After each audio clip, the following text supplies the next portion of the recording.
Scenic Hotel Group, a place to stay no matter your staycation. From the Legacy Collection, Scenic Hotels, Suites and Resorts, and Heartland Hotels.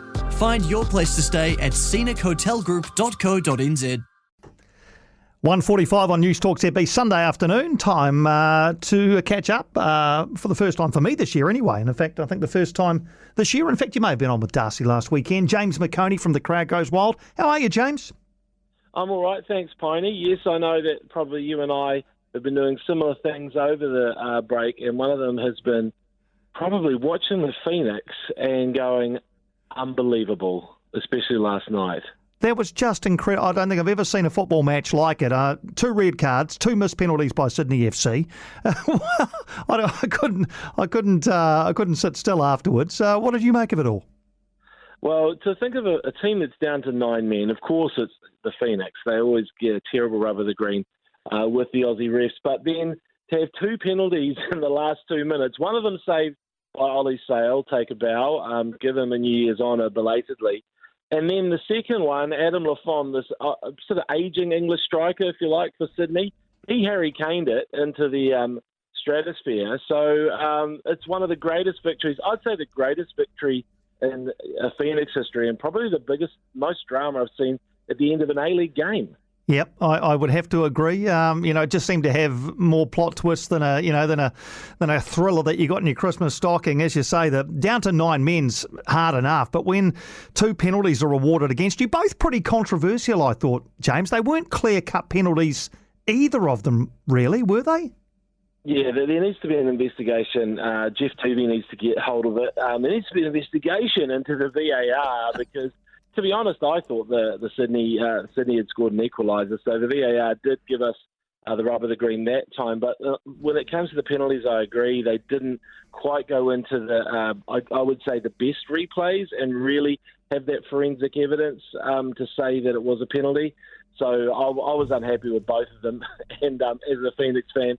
But it's moreover that I think the actual A-League reffing, if you look at some of the red cards that are given out, there was no way Matt Pennington should have been sent off with the guy who was the aggressor left on the field. I mean, nothing would happen unless that guy Burgess charged Pennington. All he was doing was defending himself and not actually causing any harm whatsoever. So I thought it was just a massive overreaction. But from someone who's watched the Phoenix for years, I feel it happens a lot. Even at the first game of the season, our Brazilian import, Jan Sass, raises his foot. It's very static.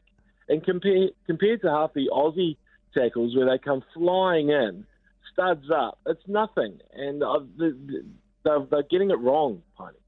Yeah, I think Phoenix fans are starting to sympathise with fans of the Warriors who have for a long time thought that they perhaps don't get the rub of the green when it comes to the Australian referees. Been burning the midnight oil watching the cricket as well. It was a pretty tough watch, the Pakistan Black Caps Test series. It was tough conditions over there. What did you take away from those 2 Test matches? Well, one thing is I think Southee captained really well in his first Test series. I thought he was brave, he was bold, and he made some really good calls with a bowling lineup that probably we've never seen before in its entirety for New Zealand. So that was fresh as well for him, and I thought he was good. Did you think that, Piney? I did. I did. I thought he was very calm. I mean, he never really gets too demonstrative, apart from when he's going upstairs for DRS decisions that never seem to come off. But no, I thought he was very good as leader. Yeah, and I guess the other takeaway is there's a massive hole at number 4. It's a Ross Taylor-sized hole that we're struggling to even fill. And I know that Henry Nichols was shoved back there, but his averages kind of got him really on death row in terms of selection. And I do feel like it's time to probably look at maybe someone like Glenn Phillips and go a little bit baseball with an exciting player in our middle order, but it still might be a number 5 decision, but number 4 still a gap there.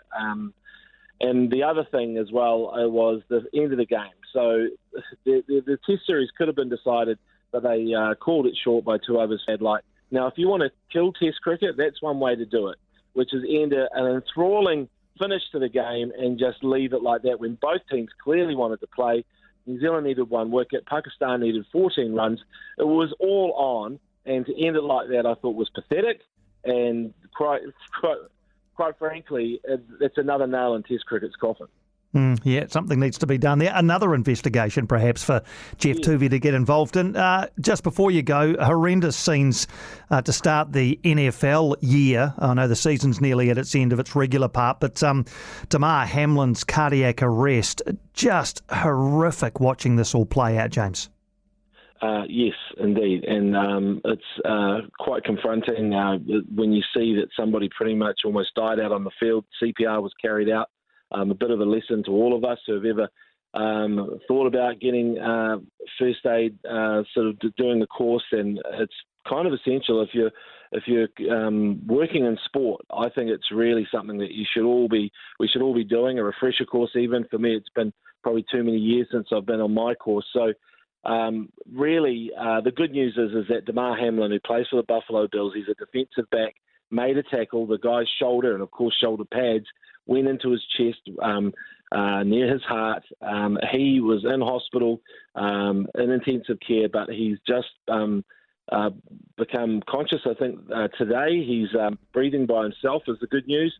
He was on a Zoom call with his team, and he said softly, "Love you, boys." So that's the good news. But I think for all of us who work in sport, and look, we all like sports that are pretty dangerous. You think about things that happen in cricket, rugby, netball, the works. It can be really sobering at times, and we just have to be prepared for that. Indeed, James. Great to chat as always, mate. Thanks indeed. Look forward to chewing the fat with you pretty much every Sunday across 2023. Big sporting year coming up. A few World Cups here and there. Yes, indeed, Piney. Looking forward to it. It's a huge year.